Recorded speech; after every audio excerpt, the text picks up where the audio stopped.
Now, Count on 2, live and local in the Lowcountry. This is News 2 Today. Good morning. Thank you so much for joining us. Today is Sunday, March 10th. I'm Temple Ricky. And I'm meteorologist Ariel Hooley. Spring is right around the corner, Temple. We are just about 11 days away from the start of spring, but today going to feel very spring-like out there. That's so exciting. We just had spring forward. How are you feeling? A little tired? A little tired. I'm not going to lie to you. And I'm sure you guys at home feeling a little tired as well. Now the Count on 2 update. Charleston police made an arrest following a hit-and-run collision downtown. The man on your screen, Honoria Jones, was arrested on Saturday evening, one day after the incident. He's been charged with leaving the scene of a collision, resulting in a great bodily injury. The woman struck by the car was taken to MUSC with multiple injuries, and she remains in critical condition. A Count on 2 traffic alert in Berkeley County. There will be a temporary road closure this weekend on Timberland Way in Ridgeville. This is while construction crews are making repairs, and the road will reopen to traffic on Monday. Detours will be in place to assist drivers throughout the closure. Fighting for firefighters diagnosed with cancer. South Carolina lawmakers proposing legislation that supports firefighters who've been diagnosed. Here's Julie Calhoun with more. Judiciary Committee and the South Carolina Firefighter Support Network plans to go to Columbia on March 19th to talk about the issue with lawmakers. The Be Well Expo, a wellness event held at the College of Charleston's North Campus. This event was a day-long program helping those in attendance learn about good health practices, including the benefits of yoga and mental health. Healthcare professionals and policy advocates participated in panels, breakout sessions, and Wellness Village focused on women of color health issues, concerns, and solutions. The overall theme of today is about health disparities for women of color and the different ways that we can address that. So self-care was a big theme today, advocating for ourselves at the doctor, making sure that our voices are heard with our healthcare practitioners. The theme of the program is to offer tools on how to empower yourself and to live a healthier life, mind, body, and soul. News 2's Carolyn Murray was a featured panelist at the event. And as we celebrate Women's History Month, families across the Lowcountry are honoring local women who've made their mark. Children and families are joining the South Carolina Historical Society for a free event. They're learning about Eliza Lucas Pickney and her story of growing and profiting from indigo. Pickney's experiments made her one of the first famous agriculturalists in the country. Children were able to do hands-on activities like planting their own indigo and dyeing shirts. The importance of never giving up. Eliza was a young girl when she was put in charge of these plantations, and she was only a teenager when her father left, and she did not give up. And I want young girls especially to know that even if it's a job that mostly men have held, like what Eliza did, women were not in charge of plantations at that time. And she kept trying and she kept persisting, and she ended up being successful. Pickney is the first woman to be indicted into the South Carolina Business Hall of Fame.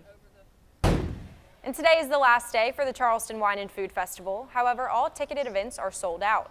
You are still welcome to walk around the festival even without a ticket, but if you plan on traveling through downtown today, make sure to budget some extra time for busy streets and limited parking. Next on News 2.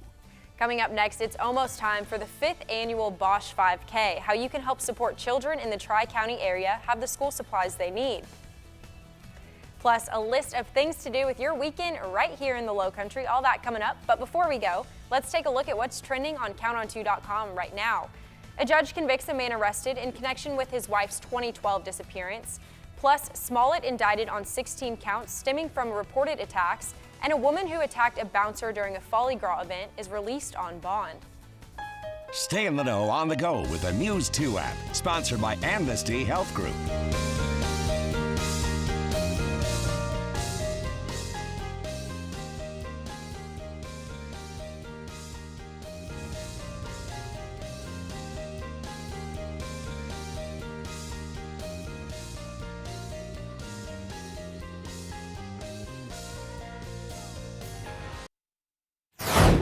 Well, grab your running shoes. The 5th annual Bosch 5K kicks off next weekend. Joining us live in studio is Catherine Bergman with all the details. Good morning, Catherine. Good morning. Thank you so much for being here. Thanks for having me. Now, this is going to be a really fun event, even if you don't like running. Oh, yes. So what can people expect when they come out? Well, you said it. Even if you don't like running, you can run, you can walk, or you can roll. Bring the strollers. It's family friendly, and it's a great day for a certified 5K, and then stick around for family friendly activities afterwards. And this is the 5th annual. So what got this going? What was the main, hey, we need to do a 5K? Like with many things, it was just a random conversation, but it came from an associate who said, we have a lot of people that like to run, and Bosch is an organization that really gives back and wants to be involved in the community. And she said it to the right person, and our plant manager at the time said, why not? And here we are 5 years later, getting ready to have our event. We're really excited. And this event, the proceeds go to a really cool organization. Can we Correct. talk about that? Yes, the Teacher Supply Closet is fantastic. They are doing amazing things in the community, and each year we identify an organization that we want to support through the race. And so the Teacher Supply Closet really is doing great things in the fact that they are able to help local teachers. They provide school supplies. We know that many teachers often pay out of their own pocket, and so this is a great way to support them and make sure that every child has the resources and supplies they need to succeed in school. So if people aren't able to run the 5K, this is still a great organization they could donate to. Yes, you can still go online. We have an event page, and there is a donate option. So we really encourage people to help us give back and get involved that way as well. Oh, that's incredible. And you said today is one of the last days to sign up for $30. Is that correct? Correct. So we have online registration ending today at 11 p.m. But then we will also have race day registration on Saturday for $40, which includes a t-shirt and race day medal. Okay, and quick rundown, all the details. If someone wants to sign up, get involved, when, where, what do they have to do? Please go online, search 2019 Bosch 5K, and you'll find an Eventbrite webpage, or you can look on Facebook. We have a group event there, and it has everything you need to know. All right, well, thank you, Catherine. It sounds Great. like it's going to be a great time. Make sure to grab your running shoes, everyone, and we are going to head over to Ariel with another look at weather. You're up with some extra green layers for your St. Patrick's Day. I like that, green layers. Yeah, There no you go. rain, no green on the radar, but there'll be lots of green layers with those chilly temperatures. Well, today's going to be a great day, which is awesome for you guys. It means it's a great day for some weekend events. First up, we have a packing party. I Heart Hungry Kids is an organization geared towards helping kids help other kids in the community. Kids helping kids. The goal is to fight childhood hunger, get involved, and give back to the community. The packing party begins at 1 p.m. at the Low Country Food Bank in North Charleston. What's better than kids helping kids? Well, a perfect workout. You can come out and join Cat Yoga. It's a 1-hour yoga class and then 30 minutes of post-workout kitty cuddles. The cats will be provided, so you don't need to bring your own, but if you do head over, bring your yoga mat and some water.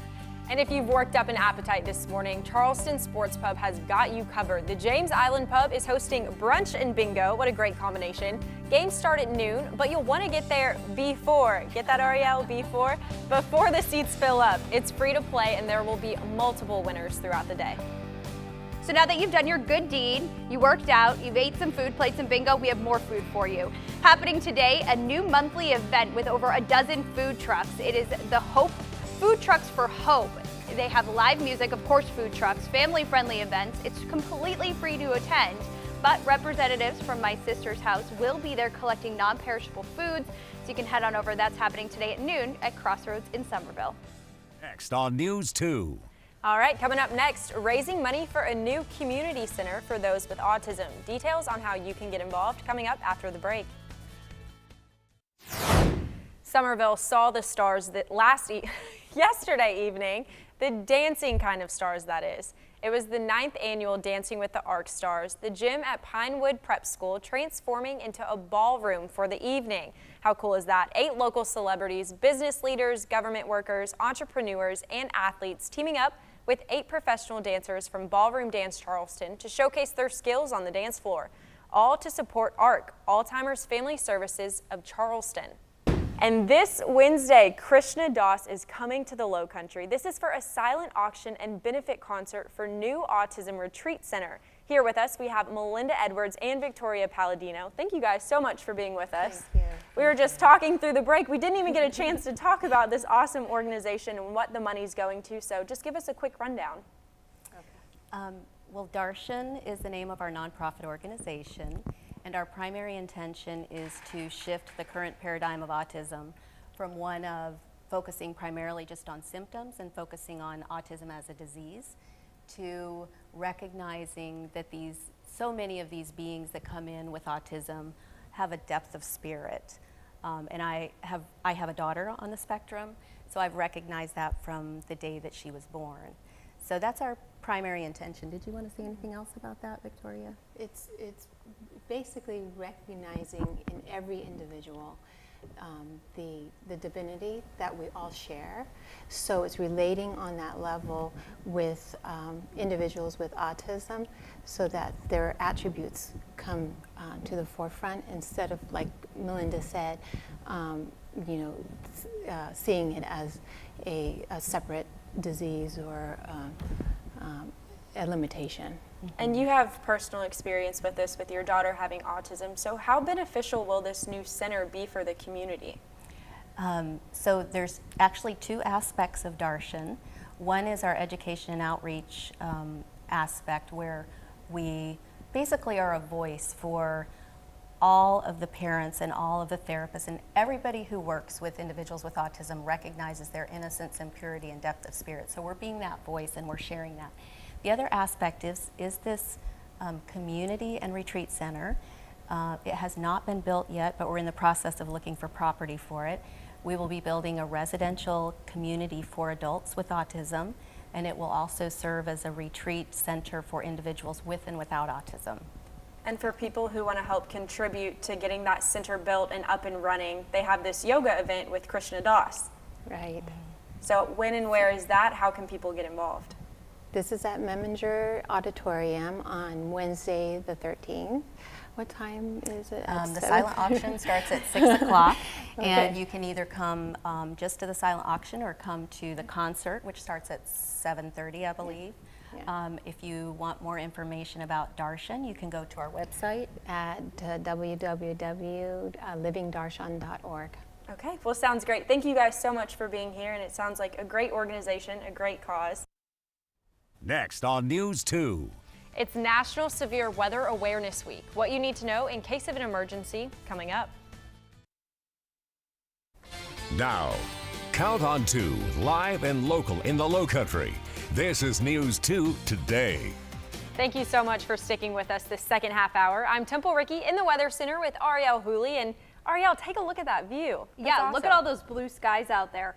Not the case for everybody this morning. We do have some cloud cover out there. But I want to talk a little bit first about Severe Weather Awareness Week. That does start today, and we do have a series online, counton2.com, where each day we'll be featuring what is the severe weather event for that day. So each day has a different theme, and we'll be giving you all the information you need to know with that. So head on over. We have that information again on our website. Just an overview to start your week here.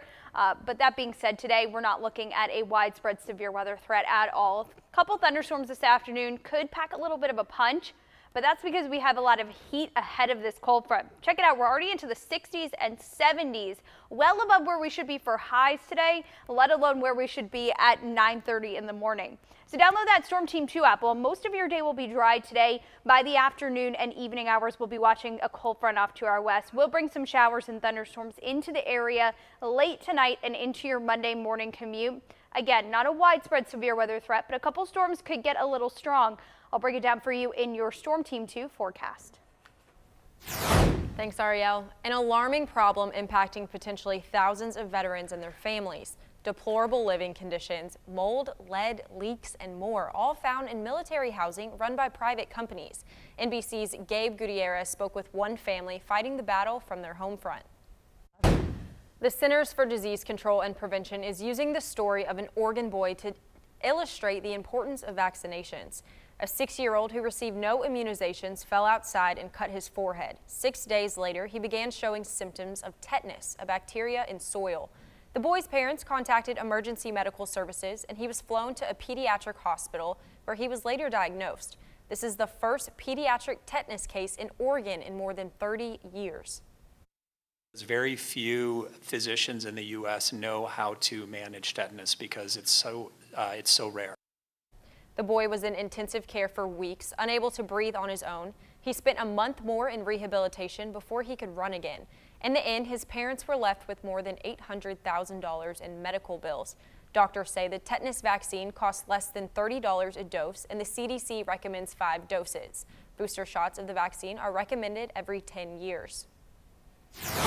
Happening today, the South Carolina Emergency Management Division is joining with the National Weather Service to remind people about the dangers of severe weather.